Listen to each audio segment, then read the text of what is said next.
안녕하십니까. 닥터옥 영어교실의 제임스입니다. 2022년 새해가 밝은 지 벌써 일주일이 지났습니다. 여러분들이 세웠던 새해 결심은 잘 지켜지고 있는지요? 16세기 후반부터 17세기 초반에 걸쳐서 영국에서 활동하였던 유명한 극작가 중에 한 사람으로 윌리엄 셰익스피어를 꼽을 수 있습니다. 그가 남긴 많은 작품들 가운데 4대 비극으로 말하는 햄릿의 중요한 일을 앞두고 결정을 미루고 있는 우유부단한 사람의 성격을 잘 대변하는 그 유명한 문구는 우리들에게 하나의 격언처럼 남겨져서 전해지고 있습니다. 햄릿의 그 유명한 독백 문구는 무엇일까요?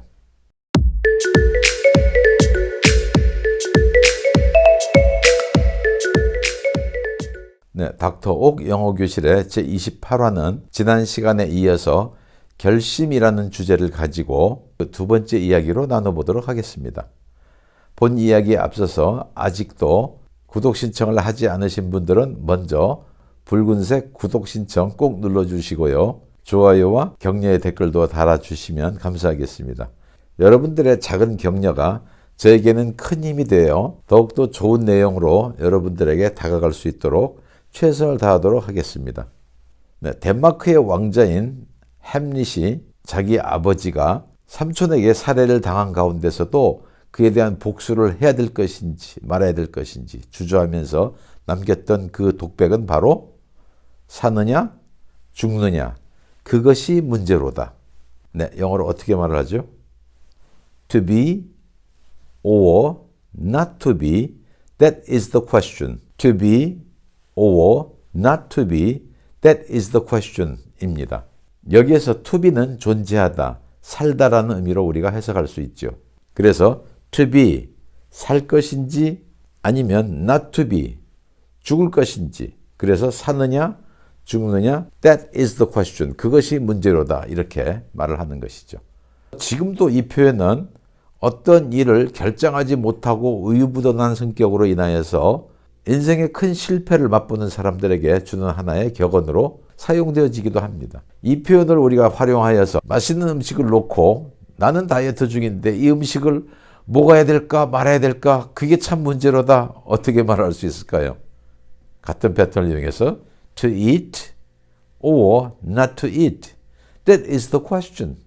직장 생활을 하고 있는데 사장님에게 가서 자기의 의견을 나에게 봉급을 인상시켜 주세요. 또는 근무 환경을 좀 더 개선시켜 주세요. 이와 같은 이야기를 해야 될 것인지 또는 말해야 될 것인지 그게 문제로다. To speak or not to speak, that is the question. 이와 같이 우리가 응용해서 사용하고 있지요. 우유부단하고 심약한 사람들을 경멸적으로 사용할 때 그들이 쓰는 wish-wash라는 표현이 있어요. wish-wash. 이랬다 저랬다 하는 정치인을 경멸적으로 말할 때 Oh, he is a wish-wash politician. He is a wish-wash politician. 이렇게 말하기도 하지요. 결정을 미루거나 또는 하지 않는 것. 어느 것이 더 나을까요? 자기가 뭘 하겠노라고 결심을 늦게 하는 한이 있더라도 아무것도 안 하는 것보다는 그래도 낫거든요. 늦더라도 안 하는 것보다는 더 낫다. Better late than never. Better late than never. 이렇게 얘기하죠. 늦었다고 생각했을 때가 가장 빠른 때이다 하는 표현이 바로 이 격언과 연결되어지죠. 결정하다, 결심하다 할 때 가장 많이 사용되어지는 동사가 여러분이 잘 알고 있는 decide입니다. decide는 일반적으로 to 부정사가 따라오거든요. 그래서 decide to 동사. 예를 들어 나는 새 차를 사기로 결심했어. 결정했어. I decided to buy a new car. I decided to buy a new car. 나는 외국에 나가서 공부하기로 결심했어. I decided to study abroad. I decided to study abroad. 또 한 가지 decide 동사는 전치사 on과 연결하여서 결정의 내용이 무엇인지를 가르쳐 주는데 사용되기도 합니다. 예를 들어서 나는 자동차를 뭘 살 것인지를 결정했어. I decided on the car. 이렇게 얘기해요. 나는 언제 이사할 것인지 날짜를 결정했어. 그렇다면 어떻게 표현할 수 있을까요? I decided on the date. 이렇게 말할 수 있겠죠. 그리고 무엇을 결정하지 못하였어 할 때 I can decide 의문사 이런 구조를 많이 사용하거든요. 예를 들어서 나는 무엇을 사야 될 것인지 결정을 못하겠어. I can decide what to buy. I can decide what to buy. 나는 어디로 가야 될 건지 결정을 못하겠어. I can't decide 의문사가 where가 되겠죠. where 어디로 가다 to go. 그래서 I can't decide where to go. 나는 누구를 만나야 될지 결정을 못하겠어. 똑같은 패턴을 이용하면 I can decide whom to meet 이렇게 되겠죠.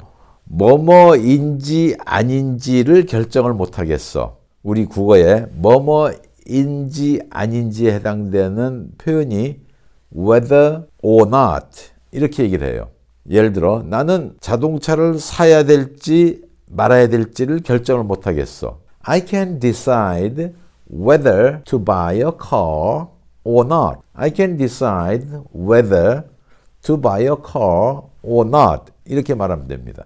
이와 같이 무엇을 결정을 하지 못하고 미온적인 태도를 취하고 있을 때 hesitant 그리고 undecided 두 가지를 사용해 볼 수 있어요. 예를 들어 Jane은 휴가 때 어디에 갈 건지 결정을 못하고 있어. Jane is hesitant about where to go for her vacation. Jane is hesitant about where to go for her vacation. 이렇게 말할 수 있습니다. 이 문장에서 hesitant 대신에 Jane is undecided about where to go for her vacation. 이렇게 말해도 온전한 의미가 전달이 되어지는 것입니다. 결심, 결정과 관련되는 그런 표현에서 decide 동사 외에도 mind라는 어휘를 이용하여서 관용적으로 사용할 수 있는 방법이 있습니다. 가장 대표적인 게 make up one's mind. 그래서 내가 결정하였다 할 때는 make up my mind. 당신이 결정하다는 어떻게 합니까? make up your mind. 이런 식으로 표현할 수가 있습니다.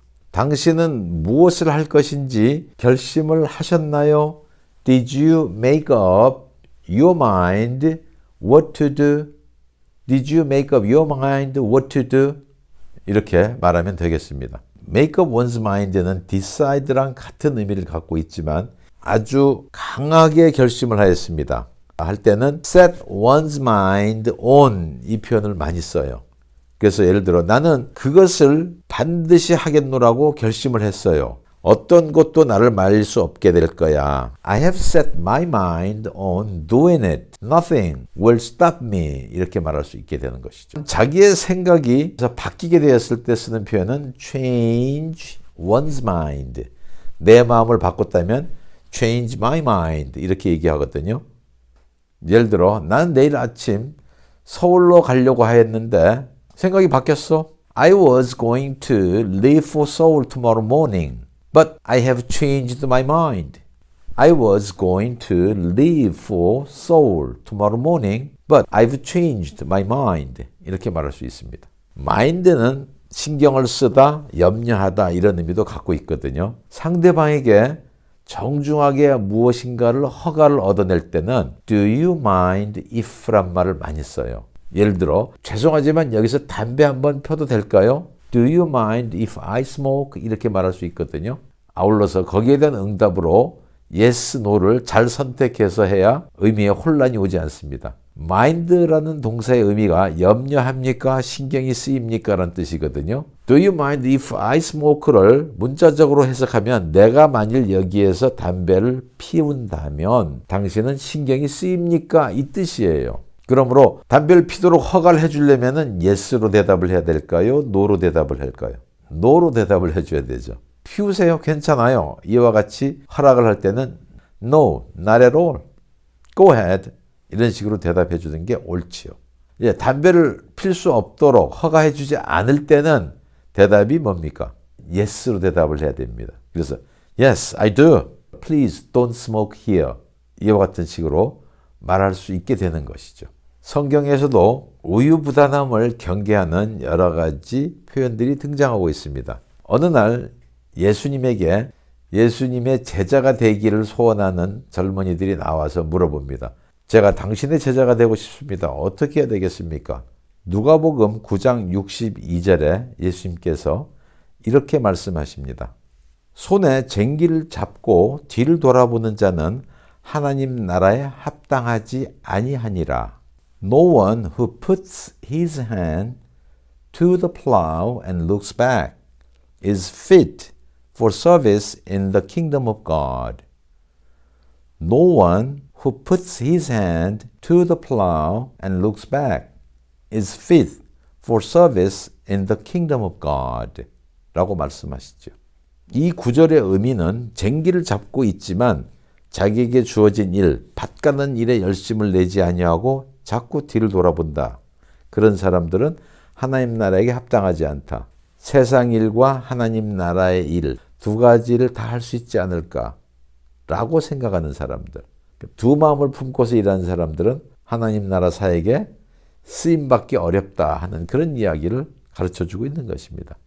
네, 오늘 닥터옥 영어교실의 제28화는 결심 가운데서도 특별히 중요한 일을 결정하지 못하고 안절부절하거나 우유부단함을 나타내고 있는 사람들에게 주는 충고적인 메시지들을 다루어 보았습니다. 오늘의 이야기가 여러분들에게 조금이라도 도움이 되셨기를 바라겠고요. 다음 시간에도 여러분들과 또 새로운 이야기를 가지고 만나보도록 하겠습니다. 오늘은 여기서 마치도록 하겠습니다. 감사합니다. 안녕히 계십시오. 바이바이.